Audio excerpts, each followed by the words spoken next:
우리 막내는 나서 6개월 만에 남편이 돌아갔어. 남편이 39살에.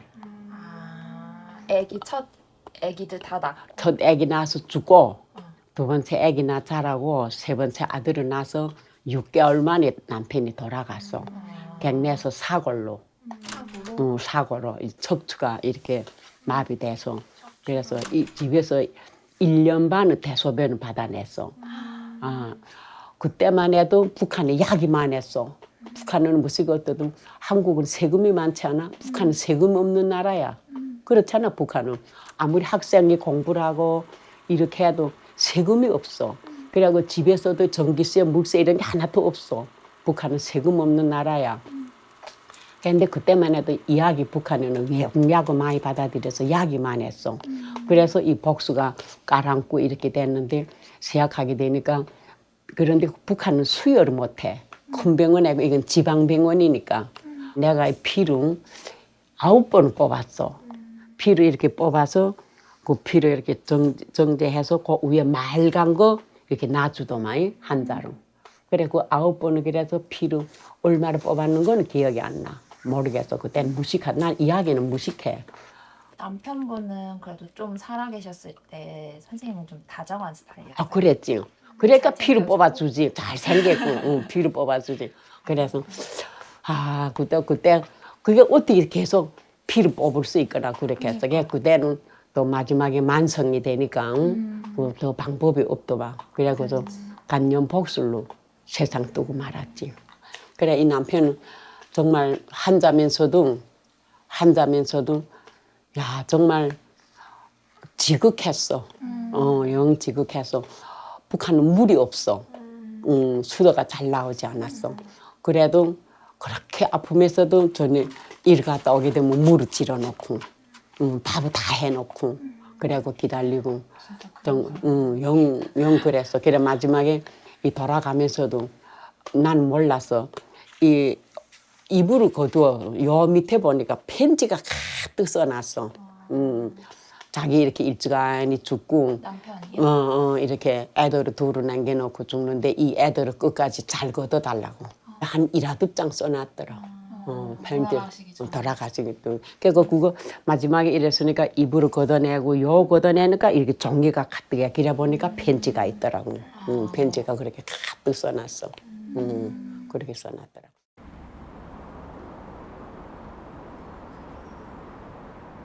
내가 아이들을 데리고 군애가 8살이고 딸이 8살이고 우리 아들이가 6살이 됐어. 그러는데 내가 이쁘고 응?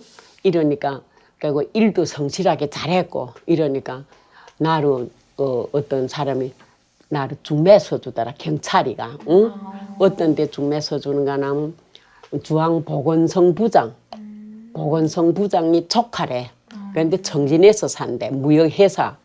그런 데 간다는 게지. 그래 나는 중국에서 왔지 이렇게 해서 어떻게 갈 수 있냐 하니까 북한은 그렇단 말이야. 가게 되면 이제 아들은 학원에 보내고 내만 간다는 게지. 그래 이 아들은 어떻게 학원에 가서 아이들은 신분 개정을 다 한대. 신분을 다 따로 한대. 그러니까 그 가는 사람이 자식을 내서 학원에 간다는 게지. 그래 아들은 학원에 가고 내만이 그렇게 그 출가 가서 그 집 가서 살 수 있고 아들이 방학에 오면 만난다는 게야. 그래서 그게가 우리 남편이가 내 31살에 돌아갔는가 32살에 돌아갔는가 그랬어. 그래가 그게가 40대였던 것 같아. 그래 그때는 또 가고도 싶더라고. 야, 내 어떻게 그냥 이렇게 탄광지대에서 이렇게 살겠냐. 나도 어저는 부모들도 외국에 있고 이러니까 나도 내 삶을 꾸려야지 그런 생각이 들어. 그래 가자고 대답했어.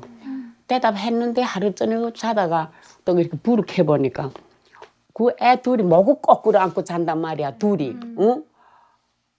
그러니까 가슴에 널짱이 뚝 떨어지는 것 같더라고. 내가 무슨 짓을 이렇게 했냐. 내가 어떻게 그렇게 갈 수 있니. 야, 너네가 갈라져서 아이고 토대고 나발이고 내 무슨 반도이야. 그런 생각이 들더라고. 그 다음에 막 눈물이 나지. 그래서 새벽에 그저 앉아 기다리다가 5시 되니까 일어나서 그 집부터 갔어. 그 중매선 집을 그 알리는 집을 가서 문을 두드리니까 어쩌는가. 난 아무리 생각해도 못 가겠다. 야 이게 어떻게 하냐. 다 오게 하고 이렇게 했는데 그런다. 난 그래도 못 가겠다. 내 이 둘이 깨나 보니까 둘이 목을 거꾸로 안고 자더라. 그런 거 내 어떻게 간호를 두고 가겠냐. 내 이때까지 간호를 8년 애비 없이 길렀는데 난 더는 못 가겠다. 그래서 아이 갔지.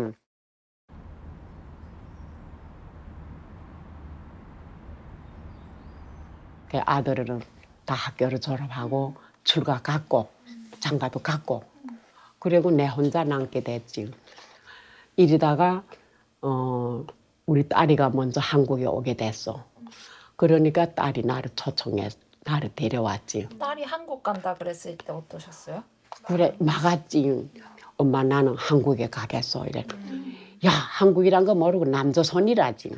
남조선에 가겠어. 야 강연해도 남조선은 큰 길 가는 것도 형사들이 경찰이 막 때려놓는다는데 니 그런 데를 가서 어떻게 사니? 응? 어떻게 살자고 거기를 가냐. 엄마 아무개도 가고 아무개도 갔는데 가서 그렇게 좋다오. 전화 왔어 이런다면 한국 남조선가 어떻게 전화 거니? 엄마 전화 걔가 젊은 아들이니까 나는 그때 67이요.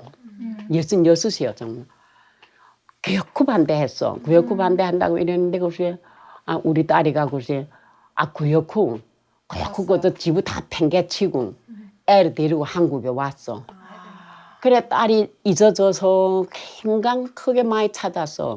찾았는데 후에 계속 전화다 아이 오고 정말 오는데 그게 오다가 더 태국에 와서 6딸이 있었대.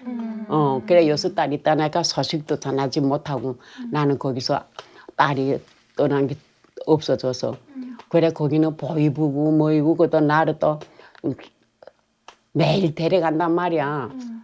딸이 어디 가나 어디를 간 건 내가 어떻게 알겠는가 하고 제 발이 달려 제절로 간 거 내가 모른다고 이랬지만 그래 그냥 그렇게 하는데 하는 도중에 우리 아들이 죽었어. 그래 아들이 죽으니까 어떻게 하겠어. 그 다음에 내 혼자 날맞지. 아니 그 다음에 막막하지. 혼자 이렇게 날맞으니까 야 난 이거 어떻게 하면 좋을까 이래서 우리 중국 동생들에다가 연락했어. 이렇게 아들이 죽었다 하니까 다 나왔어. 그래 와서 하니까 누나 어떻게 결심하라고 이래. 그래도 우리 딸이 남조선에 왔다는 말은 동생들과 못했어. 무서워서. 어떻게 되겠는지. 거기 강연에는 그냥 말하지. 우리는 주체 사상, 자주 자립하는 나라다. 자주 자립이라 한단 말이야. 자주 자립이라는 거 붙이고 주체 조선이라 하기 때문에 외국 나라에 가서 식량을 구입을 못 해온단 말이야. 왜 그런가? 자립이 나라야. 자주 자립이 나라이기 때문에.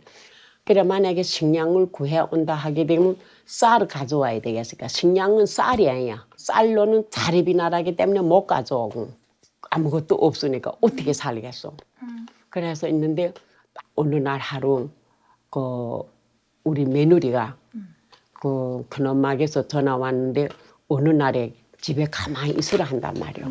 그런데 밤 11시에 사람이 와서 내리려고 국경경비대 한국 가자고? 모르겠어. 그래 왔어. 그래 와서 딸이 여기 있다는 게야. 그러니까 딸이 있다니까 자다가 이런 반팔 입고 반바지를 입고 7월 30날 떠났으니까 더운 삼복지간이 아니야. 그러니까 한소대를 이렇게 반바지를 입고 나왔어. 나오니까 점점 두만강에 오더란 말이야. 그 딸은 없어. 그래 거기 와서 전화 거는 게 경비대가 전화 걸어. 전화 걸는데 우리 딸이 받아. 그래 네 어디야 하니까 난 남조선이요. 어머나 네 남조선이 어떻게 돼 갔니? 난 죽어도 못 간다고. 집을 도망쳐 왔어. 경비대에서 빠져서. 그래 오니까 경비대가 막 야단을 번지고 밤인데 그래 경비대에게 다시 잡혀서 두만강 넘어서 중국에 왔지. 호텔에다 두더만. 그래 호텔에다 둬서 호텔에서 하룻밤 자니까 경찰이 왔어.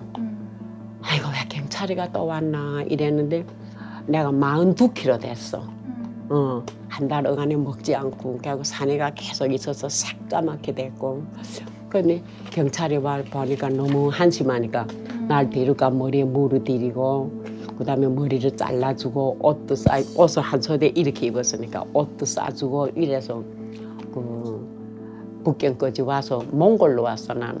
와서 이렇게 할 때 몽골로 올 때도 어떻게 겁이 나고 이러는지 몽골에 또 북한 대사관 있지 않아. 그래서 몽골에 왔는데 사람이 많더라고. 그래 많은데 나 이거 어떻게 하면 먼저 가겠는가 생각했어. 그런데 하루 있는데 이렇게 와서 사진이 찍더라고. 증명사진을. 그러니까 증명사진을 찍는 거 보면 저거 여권을 내주자고 그러지 않는가 하는 생각이 들더라. 그래서 그 사람 따라 나갔어. 나는 나이 많지. 이제 북한에 잡혀가면 난 퍼대 나쁘길래 거기서 죽는다. 그러니까 나를 먼저 보내달라. 나이 많은데 하루라도 한국이라는데 이왕 떠난 김에 살아야 될 게 아니겠는가. 그러니까 이 사람이 있던 게 그 사람이 가득한데 한 번 비행기 탄데 12시 타. 12명씩 타. 그러니까 몽골의 호텔에다 두더라고. 이렇게 한 대다가 많이 뒀다가 그 다음에 또 호텔에 남겼다가 호텔에서 비행기 타고 가. 그래 오는데 하니까 내 이름이 첫 번으로 나왔어. 이번 비행기 타는데 나가 갈 순번이 아이고 아직 4번이나 앞이 있는데 그래서 그 다음에 이 엠나들이 막 난리를 팬단 말이야. 마감에 온 할머니를 먼저 보낸다고. 그래서 그리고 무슨 먼저 가면 되지. 가는 너네 보겠어 뭐 그렇지 않아. 내가 북한에서도 삼국을 넘어 너네 왔으니까 아들도 버렸으니까 너 딸게 뭐야. 그래갖고 그것도 비행기 타고 와서 인천이겠지 그게. 응? 비행기 안에서 나오지 못해서 무서워서 나오면 어떻게 되겠는지 몰라. 그래서 막 이게 비행기에서 붙잡아냈어. 승무원들이 나오지 않아서.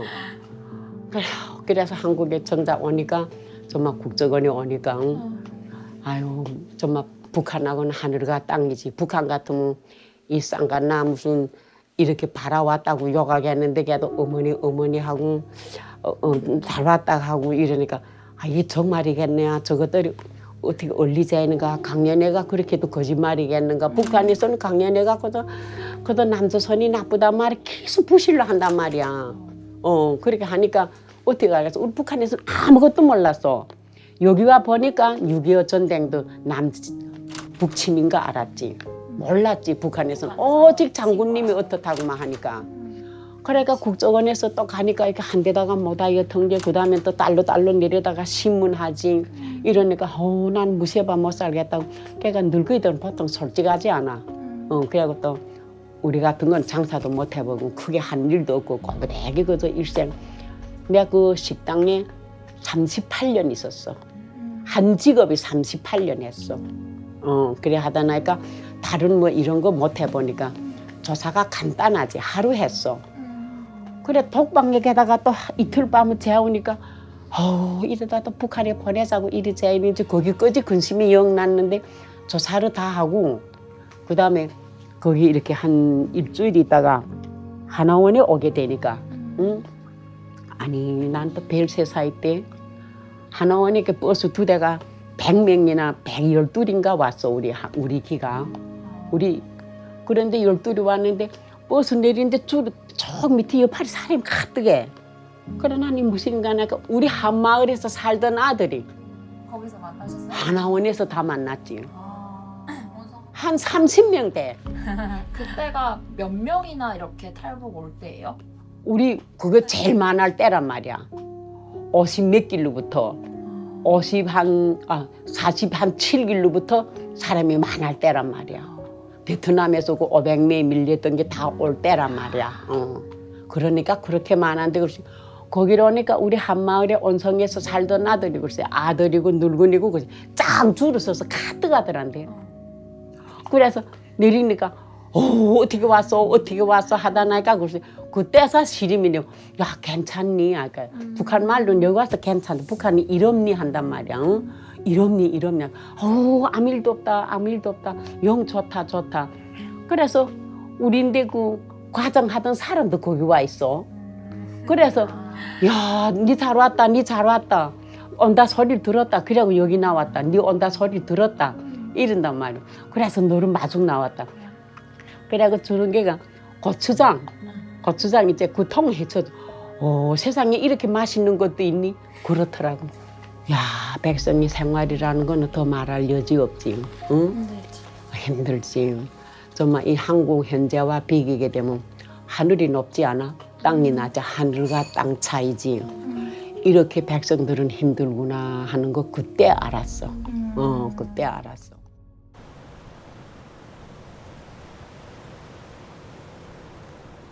지금도 그 아버지 엄마 생각하면 눈물이 나. 왜 눈물이 나는가? 그 못 사는 농민이 1년에 쌀을 글쎄 10달 동안은 방학이 한 달, 1년에 2번 하니까 그렇고 10달 동안은 나를 쌀을 그렇게 대서 공부했고 이어는 남의 집에서 기숙사 있으면서리 또 거기도 또 돈 때문에 공부했고 그러길래 나는 북한에 가나 남조선에 오나 어디 땡간이 내 그때 공부를 했길래서 이마이라도 총명해지고 이렇게 됐구나 하는 게가 영 아버지 그 누구도 모르겠어. 아들이 죽고 이렇게 해도 그 엄마 아버지 생각이 더 나. 엄마 아버지 덕에 나는 그래도 지금까지도 이렇게 정말 배고픈 고생도 없지. 내가 총명하게 살았구나. 나 지금 핸드폰 이래도 문자를 다 할 줄 알아. 그러니까. 문자를 다 해. 그냥 이게 남에게서 이게 다 지워줘도 그거 복사할 줄도 알고. 그런 거 잘해. 다른 노인들에 비해서 좀 잘해.